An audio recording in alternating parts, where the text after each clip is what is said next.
The latest on Ukraine now. There are escalating clashes between Ukrainians who favor independence and those who want a united Ukraine. Each side accuses the other of tearing the country apart. But as CCTV's Kate Parkinson reports from Slavyansk, there's a lot of local support for the uprising. Slavyansk is a small backwater town of around 116,000 people that few outside Ukraine had heard of a month ago.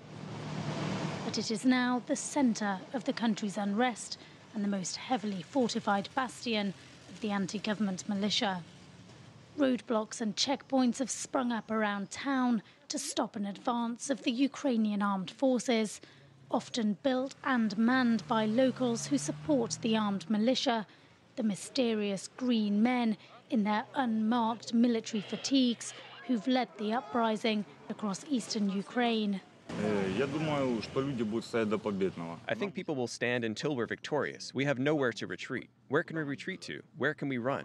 It's our land and it's our town. We were born here, we grew up here, we raised our children here. Our wives and mothers are here, and we're defending them.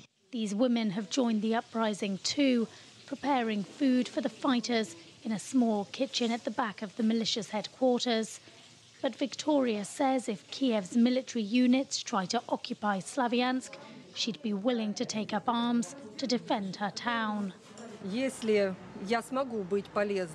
If I could be useful standing with a shotgun close to my husband, close to my friends, of which I have many now and they have become so dear to me, I would go with my weapon and I will defend my country, my town, my friends, my daughter. There is no way. Kiev and its Western allies accuse Russia of backing the eastern militia. The Kremlin insists that Russian forces are not involved, and proving a link is difficult.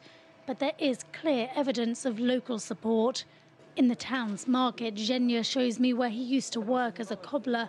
He scoffs at the idea that Russia is backing the militiamen.